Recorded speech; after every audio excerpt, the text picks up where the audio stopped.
loves, in today's reading, we will going to have a pick a card reading.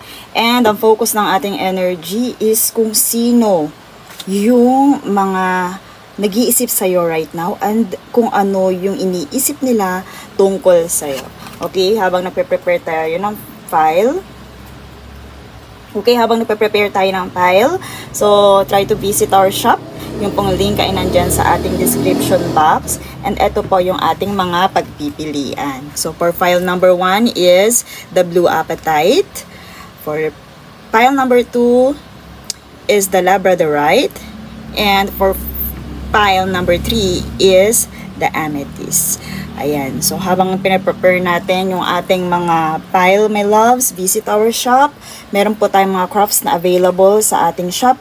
And my loves, yan ay cleanse, bless, and energize. Na marami na rin nag-testify sa kanilang mga effects. Lalo na when it comes to protection, return back to sender. My loves, ayan, try to visit our shop.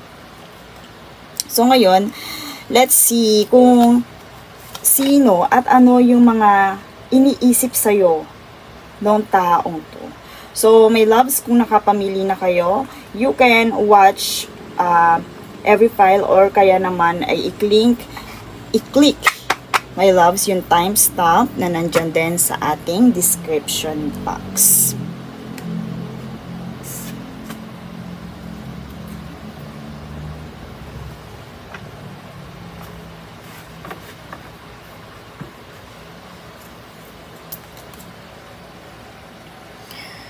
Okay, let's start with pile number 1 with the Blue Apatite. So, Blue Apatite, very effective stone when it comes to communication, my loves. Ayan. So, let's see kung sino o ano ang meron sa mga taong ito. Ano yung mga iniisip nila about you. So, tingnan natin, my loves, kung familiar kayo sa mga lilitaw na features nila.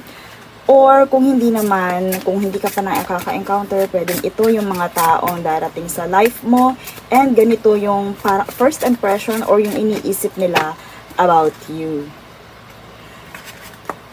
Okay, so dito my loves, they are short. Pwedeng, they are always wearing short.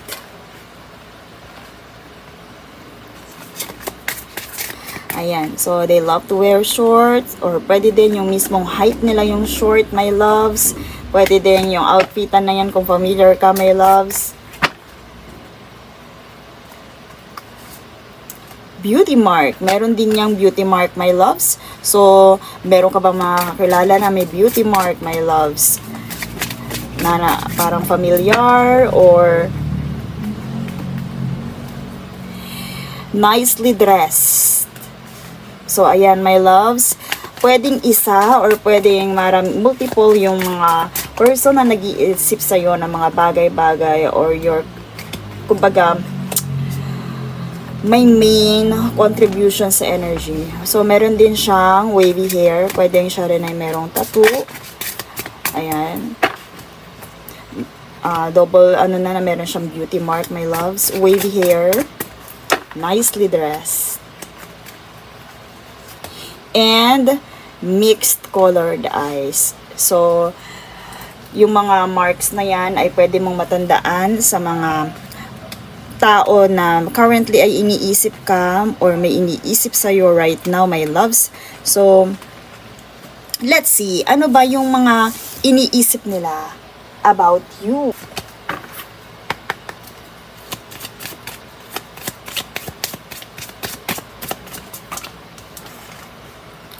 Okay, so I hear na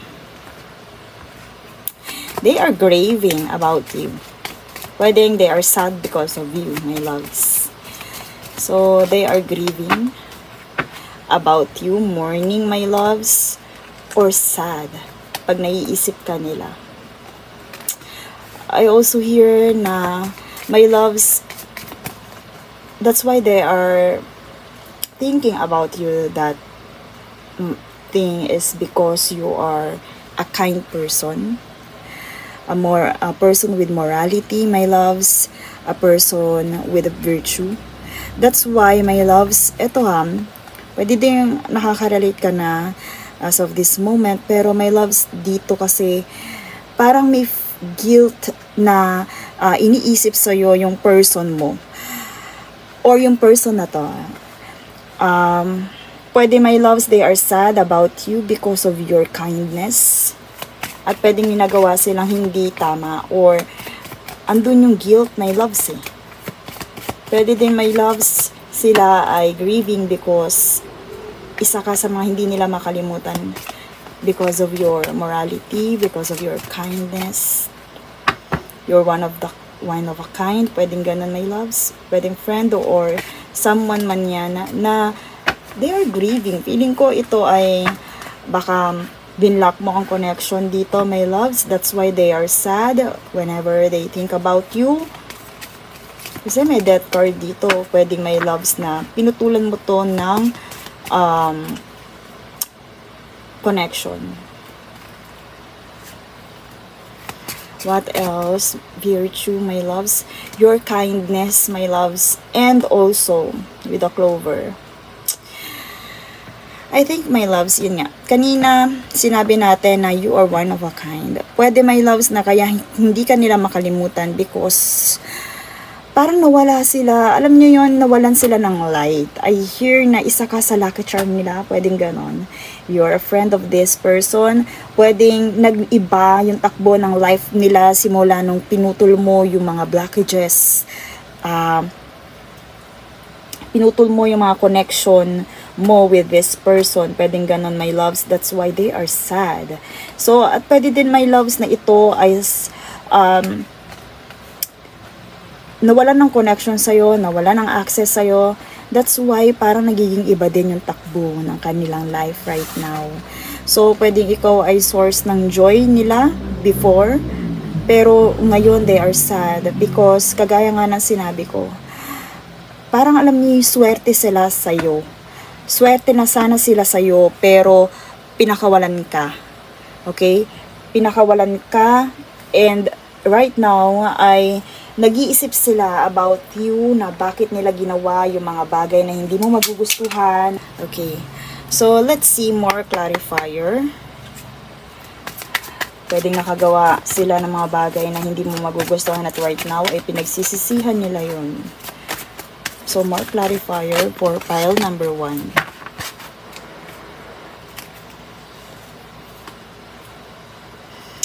Okay, so with the Four of Cups, my loves, I hear na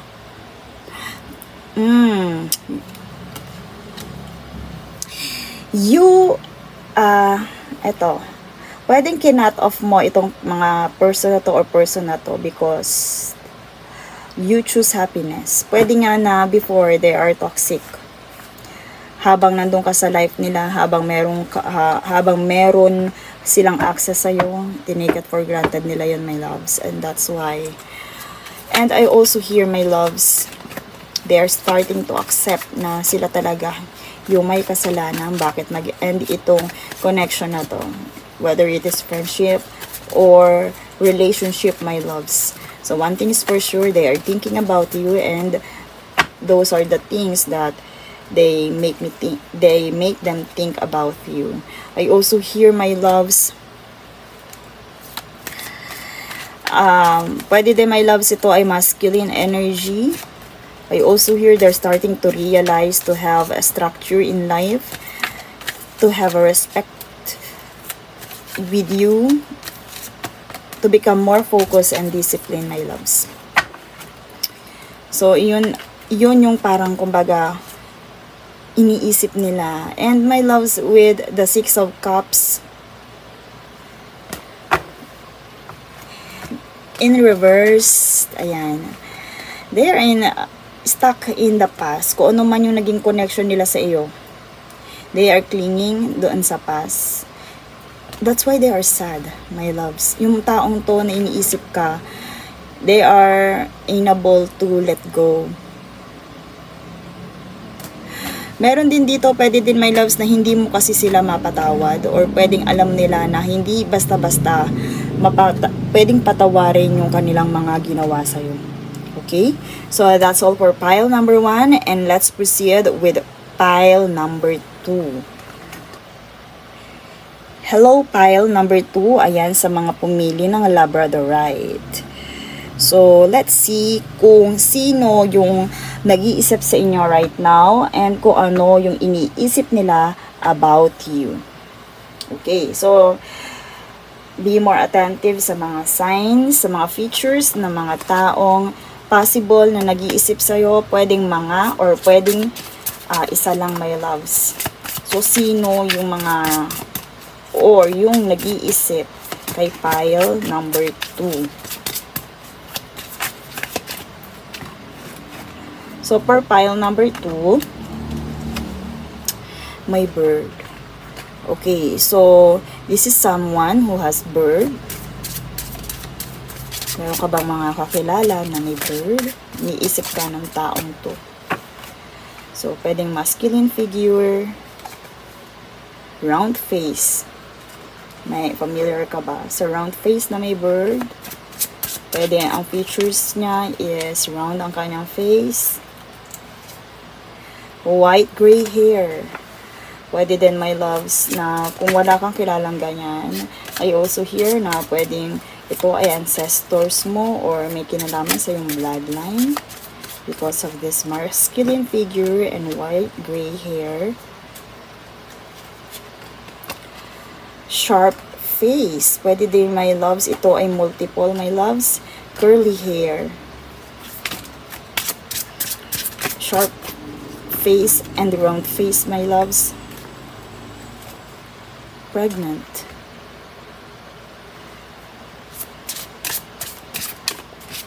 Pregnant. Pwede din, my loves, kung lalaki, malaki ang bilugan ng tiyan. Pwede gano'n, my loves. And braids. My loves, I hear parang itong may kinalaman sa ancestry or may kinalaman sa bloodline mo, my loves. If ever na hindi ka familiar sa mga features na to, my loves, pwedeng ito ay hindi mo pa na-meet before. Pwede, my loves, na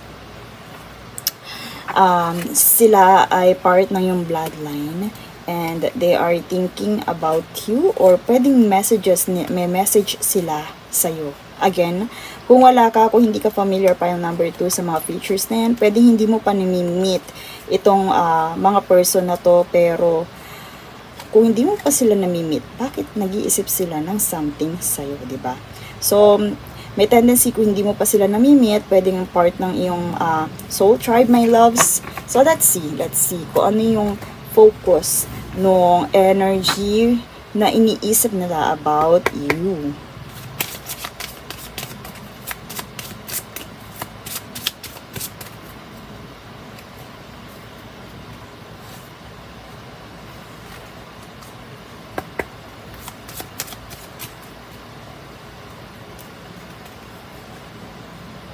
Oh, my loves. I hear na ito talaga ay part of your ancestry. Kasi may puno na lumitaw, my loves. I hear, my loves, they are trying to communicate with you. They are thinking about someone or sa mga taong, they are giving you signs about sa mga tao na nang betray sa'yo.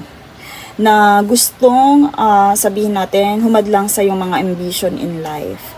I also hear they warn you, giving you signs sa mga deception right now.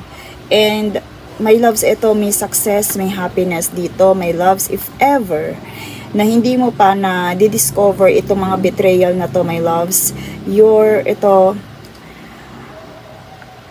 pwedeng ito yung person na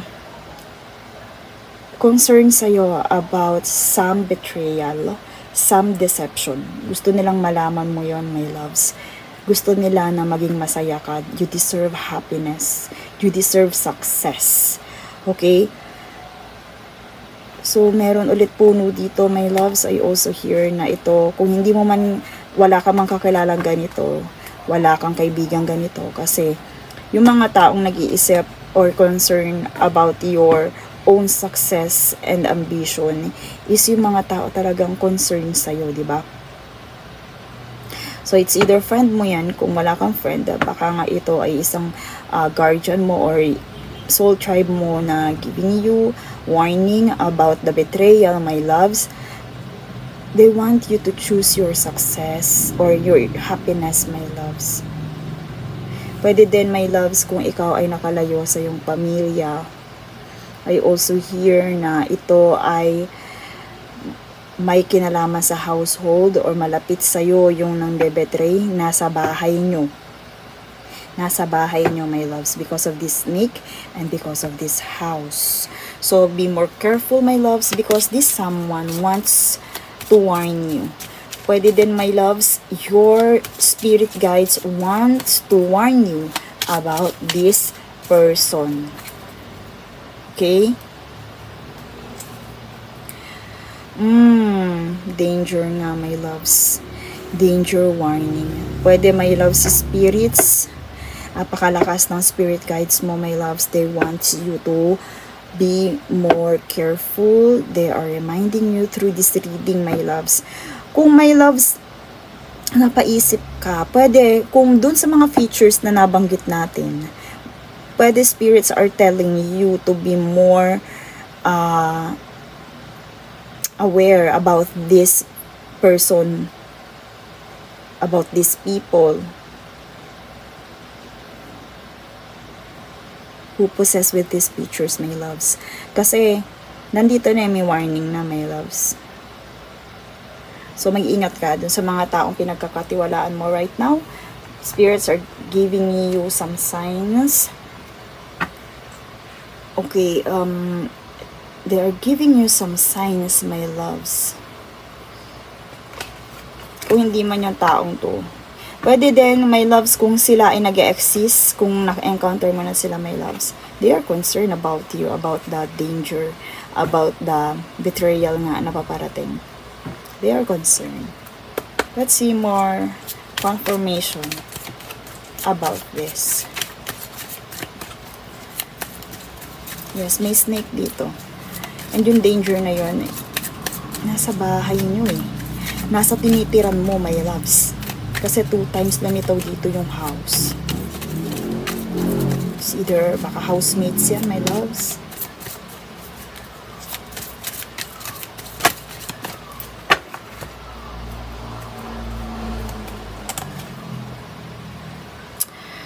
Okay, unfinished lessons with the judgment card. Okay.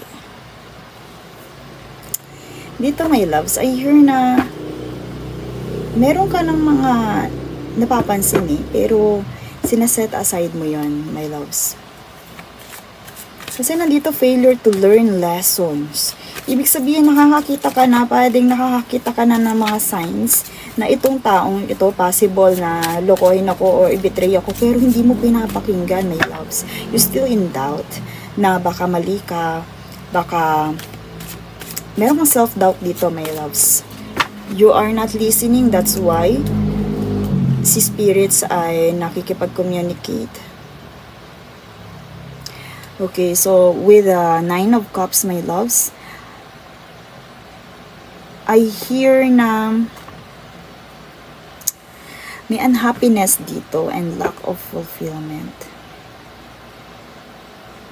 Greed, my loves. Meron din greed dito. So, meron ditong negative indulgence. Pwedeng iyon yung sign na pwede mong makita sa mga tao mambebetray sa'yo. Or, pwedeng iyon yung source kung bakit nagagawa to ng mga tao na pwedeng naman betray sa'yo. I also hear, my loves, that's why spirits are giving you signs because of disappointments. Pwede, my loves, na makaramdam ka ng disappointments and unhappiness about sa mangyayaring ito. And also, my loves, letting go. Di ka nga sigurado, my loves. I also hear na you have to surrender lahat-lahat.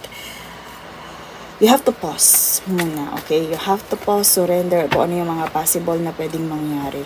Okay, my loves, I hear na magtiwala ka sa spirit guides mo, my loves. Magtiwala ka kay universe. Kung ano yung pinapakita niyang sign, tama yun, my loves. I also hear that kasi meron dito uncertainty and self-doubt. Okay? So, my loves, kung iniisip mo, binebetray ka ng mga tao sa paligid mo, yes, may nang bebetray sa'yo. Okay? And that's all for pile number 2. So, let's proceed with pile number 3.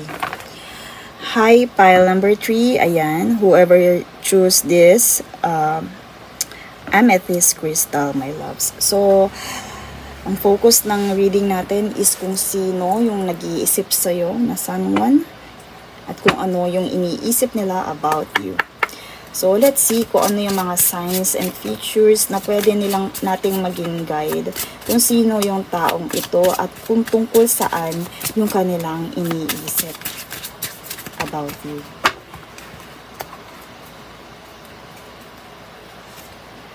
Skin condition. So, my loves, pwedeng ito ay may mga pantal, pwedeng ito ay may skin condition, my loves, pwedeng dala ng panahon, or pwedeng yun yung sakit niya right now.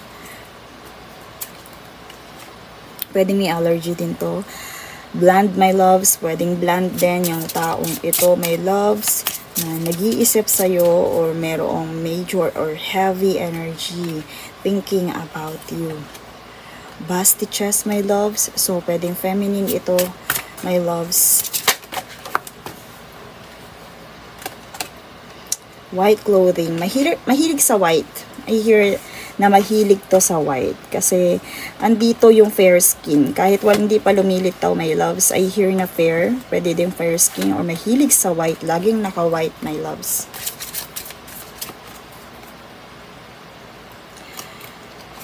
And, may brown eyes.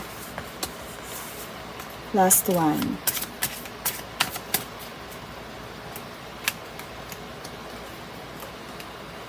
Facial hair.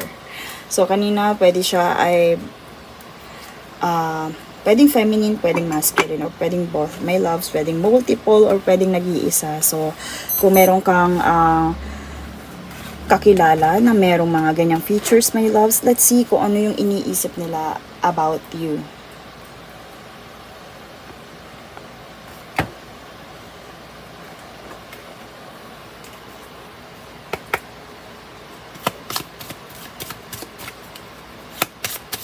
Ano yung mga iniisip nila about you? Oh. So, pwede, my loves, iniisip nilang nagbago ka. Nagbago ka na.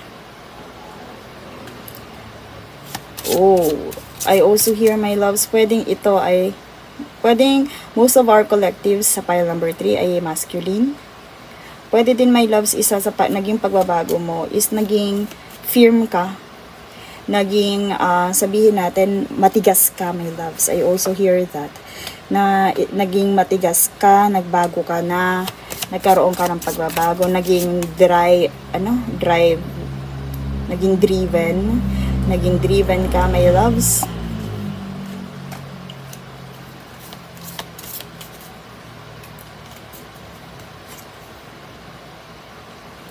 And eto, my loves, they want to communicate yun sa'yo. Gusto nilang sabihin yun sa'yo. Pwede, my loves, naging pride. I also hear, ano ko dito, my loves, parang naging ma-pride ka, naging matigas ka na when it comes to your movement, when it comes to communication. That's why they want to communicate with you. Gusto nilang makipag-communicate sa'yo, makipag-uusap. Pwede, my loves, iniisip nito na nagbago ka na. Okay, naging matigas ka. And they want to have a conversation with you, my loves. Kasi yung, mga masculine natin, pwede, my loves, na nandoon naging egocentric ka din. Pwedeng ganon. Yun na ilan sa mga iniisip sa'yo. Pero most of this is yung nagbago ka na, my loves. So, isipin mo sino yung mga possible na tao na nag-iisip sa'yo na nagbago ka na towards them. And they want to communicate that to you, my loves. Pwedeng friend, pwedeng special person, my loves. And let's see more confirmation about this. My loves, eto, the perseverance, my loves, I hear na dito, Gusto nilang ipilit kung ano man yung kanilang iniisip about you. Gusto nilang, I hear talaga na parang, kumbaga, meron dito nagmamatigas, and gusto ka nilang i-communicate, gusto mo makipag-communicate sa iyo. Dahil nagmamatigas ka, parang gano'n, my loves. Kasi nandito is perseverance na parang hindi ka nila titigilan, hindi ka nila susukuan. Okay? So, yung pagiging, sabihin natin, matigas na yon or matatag, ay pwedeng mag-cause ng conflicts sa inyo, my loves. Pero, pwede din, my loves, na because of that ego or yung masculine energy na yun, my loves, is nag-cause ng lots of conflicts sa inyo.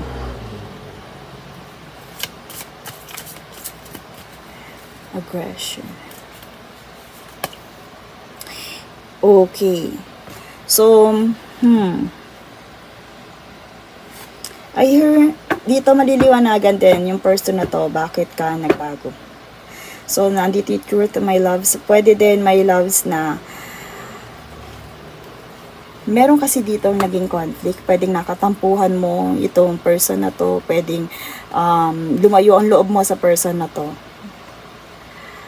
Pwede din, my loves, na meron silang naging nakapambuli sila, or pwedeng